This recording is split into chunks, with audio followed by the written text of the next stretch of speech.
बिस्मिल्लाहिर्रहमानिर्रहीम। अस्सलाम वालेकुम। आप देख रहे हैं मुझे मेरे यूट्यूब चैनल पर और मैं मुजम्मिल अवान हूँ। मुस्लिम लीग काफ के सेनेटर कामिल अली आगा साहब की पार्टी रुकनियत को मुअत्तल कर दिया गया, उनकी सेनेटरशिप को मुअत्तल कर दिया गया। मुस्लिम लीग काफ के जनरल सेक्रेटरी चौधरी तारिक बशीर चीमा साहब ने उनकी पार्टी रुकनियत को और उनकी सेनेटरशिप को इस बुनियाद पर मुअत्तल किया कि उनको चौधरी शुजात हुसैन साहब जो पार्टी सरबराह हैं उन पर तनकीद करना महंगी पड़ गई। जो उन्होंने तनकीद की थी कामिल अली आगा साहब ने चौधरी शुजात हुसैन साहब को ज़हनी माजूर शख्स कहा था और कहा था कि जी ये ज़हनी तौर पर बीमार है। तो उस हवाले से मुस्लिम लीग काफ ने उनके जनरल सेक्रेटरी चौधरी तारिक बशीर चीमा और मुस्लिम लीग काफ के सरबराह चौधरी शुजात हुसैन साहब ने ये फैसला किया कि वो सेनेटर कामिल अली आगा साहब को शूकाज नोटिस जारी करेंगे और वो जो शूकाज नोटिस है उसका जवाब इतने दिन में उनको देना होगा और वो देने के पाबंद होंगे। लेकिन जब उन्होंने जवाब नहीं दिया तो उसके बाद मुस्लिम लीग काफ ने ये मुनासिब समझा कि उनकी पार्टी रुकनियत को मुअत्तल कर दिया जाए और उनकी सेनेटरशिप को भी मुअत्तल कर दिया जाए। अब ये जो फैसला है ये इस फैसले के जो है वो असरात क्या होंगे कानूनी तौर पर, इसके ऊपर भी बात करूंगा। लेकिन साथ साथ आपको ये बताता चलूं कि जो कॉन्स्टिट्यूशन का आर्टिकल 63A है उसके अंदर ये बात वाज़े तौर पर कर दी गई है कि पार्टी सरबराह पार्टी सदर के फैसले को इम्प्लीमेंट किया जाएगा पार्टी रहनुमाओं के ऊपर। जो पार्टी सदर होगा उसकी डायरेक्शंस के मुताबिक उसका फैसला मनोअन तस्लीम किया जाएगा पार्टी रहनुमाओं के मुताबिक। पार्टी रहनुमा करेंगे और पार्टी रहनुमा उसका फैसला मानने के पाबंद होंगे। कॉन्स्टिट्यूशन आइन का आर्टिकल 63A, कॉन्स्टिट्यूशन का आर्टिकल 63A जिसके अंदर ये चीज़ लिख दी गई है कि जो पार्टी सरबराह है उसका फैसला सुप्रीम होगा। तो सर जो पार्टी सरबराह है चौधरी शुजात हुसैन साहब, अगर वो ये फैसला कर चुके हैं कि मुस्लिम लीग काफ के सेनेटर कामिल अली आगा साहब को पार्टी से फारग कर दिया गया और मुस्लिम लीग काफ ने यह फैसला कर लिया है कि उनकी बुनियादी पार्टी रुकनियत को मुअत्तल कर दिया गया है, तो सर ये फैसला पार्टी सदर का है जो इम्प्लीमेंट हो चुका है पार्टी रहनुमाओं के ऊपर। अब ये जो पार्टी रहनुमा है अगर ये बे इख्तियार या आप इस तरह समझ लें कि फजूल सा एक इजलास बुला लें, जिस तरह एक परवेज इलाही साहब ने इजलास बुलाया था और वो इजलास मुस्लिम लीग काफ की मरकजी मजलिस आमला का नाम देकर बुलाया गया और कहा गया कि जी उसमें तमाम मरकजी लोग मौजूद हैं, लेकिन उसमें सूबाई सदूर मौजूद नहीं थे। उसमें सूबाई सदूर मौजूद नहीं थे। जो सूबों के सदर हैं, जो काफ लीग पंजाब के सदर हैं, खैबर पख्तूनख्वा के सदर हैं, सिंध के सदर हैं, बलूचिस्तान के सदर हैं, वो मौजूद नहीं थे।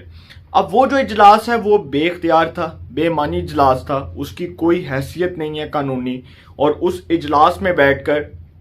ये फैसला किया गया कि जी सबको परवेज इलाही साहब के ऊपर एतबार है और सब परवेज इलाही साहब के ऊपर एतबार करते हैं। तो सर ये फैसला जो परवेज इलाही साहब ने अपने हक में करवाया, पहली बात कि उन्होंने पार्टी सदर की डायरेक्शंस के मुताबिक अमल नहीं किया और दूसरी बात कि पार्टी सदर जो चौधरी शुजात हुसैन साहब हैं उनका फैसला जब तक तस्लीम नहीं होगा तब तक परवेज इलाही साहब जितने मर्जी अपने हक में फैसले करवा लें वो बिल्कुल बेकार फैसले होंगे। चौधरी शुजात हुसैन साहब पार्टी के सदर हैं, वो पार्टी के सरबराह हैं, उनके फैसले के खिलाफ कोई जाएगा तो वो डी सीट हो जाएगा। आप सबको शायद याद होगा कि परवेज इलाही साहब के वजारत आला के वक्त जब परवेज इलाही साहब कैंडिडेट थे वजारत आला के, तो उस वक्त जब हमजा शहबाज साहब को एक बार फिर हमजा शहबाज साहब वज़ीर आला बने तो मुस्लिम लीग काफ के सरबराह चौधरी शुजात हुसैन साहब ने ये बात की थी कि अगर परवेज इलाही साहब इमरान खान साहब से वजारत आला लेंगे तो वो हमारे उम्मीदवार नहीं होंगे, वो इमरान खान के उम्मीदवार होंगे। तो उन्होंने इस हवाले से उस वक्त के डिप्टी स्पीकर पंजाब असेंबली दोस्त मिजारी को ख़त लिखा और दोस्त मिजारी को ख़त लिखते हुए ये बात कही कि काफ लीग के अरकान ने अगर मेरे फैसले की नफ़ी की, मेरे फैसले के खिलाफ गए तो वो वोट काउंट नहीं होंगे। उसके बाद डिप्टी स्पीकर ने वो ख़त पढ़कर सुनाया चौधरी शुजात हुसैन साहब को और बताया कि जी इस ख़त के अंदर चौधरी शुजात हुसैन साहब ने ये लिखा है कि परवेज इलाही साहब जो हैं उनको वोट दिया गया मुस्लिम लीग काफ के अरकान की जानिब से, जबकि उनको मना किया गया था कि वो अगर पार्टी फैसले के खिलाफ गए तो वो वोट शुमार नहीं होंगे, वो वोट रिजेक्ट हो जाएंगे। तो उन वोटों को रिजेक्ट किया गया और फिर वो जो राजा बिशारत हैं वो खड़े हुए और उन्होंने उसके ऊपर वावेला किया, जबकि राजा बिशारत का काफ लीग से कोई ताल्लुक नहीं है। वो पहले किसी वक्त में काफ लीग में हुआ करते थे, अब तो वो तहरीक इंसाफ के मेंबर हैं, अब तो वो तहरीक इंसाफ के मेंबर पंजाब असम्बली हैं। तो सर वो खड़े हुए और उन्होंने वावेला करना शुरू कर दिया और उसके बाद एक नया हंगामा और उसके बाद ये सुप्रीम कोर्ट में गया। मैं अपनी मौजूद अदालत का, अदालत उज़्मा का बहुत एहतराम करता हूँ, उसको इज्जत की और कदर की निगाह से देखता हूँ, लेकिन सुप्रीम कोर्ट का आर्टिकल 63A से मुतल्लिक फैसला, इसमें सर कानूनी इबहाम है। ये मुस्तकबिल में इसको रिव्यू करने की ज़रूरत है। ये जो फैसला सुप्रीम कोर्ट ने आर्टिकल 63A से मुतल्लिक दिया,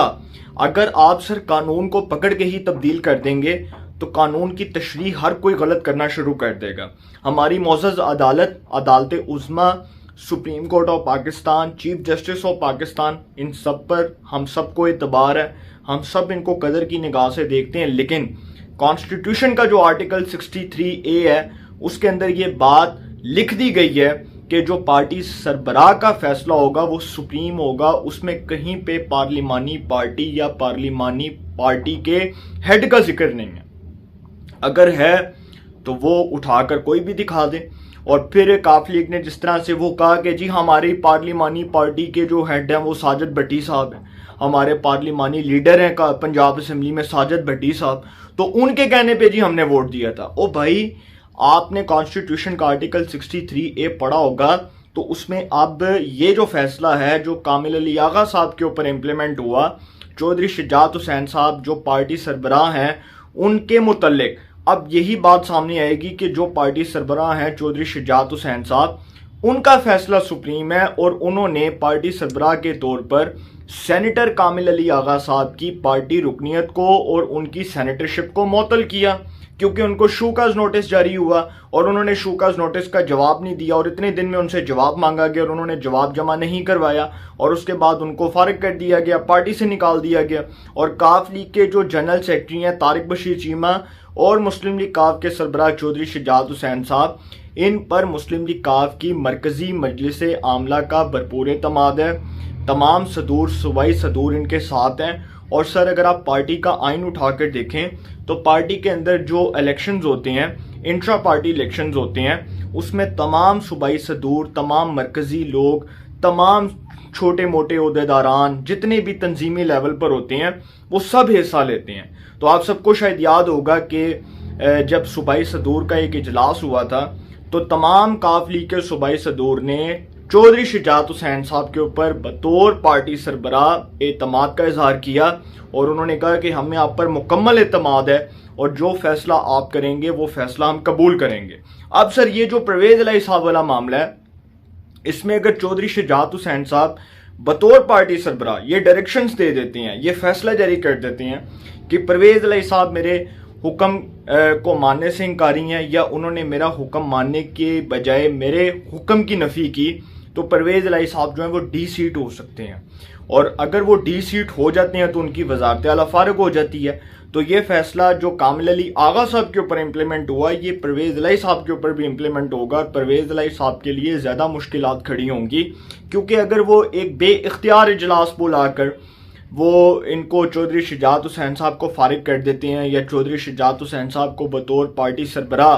कह देते हैं कि जी हम इनका फैसला तस्लीम नहीं करते या हम इनको नहीं मानते,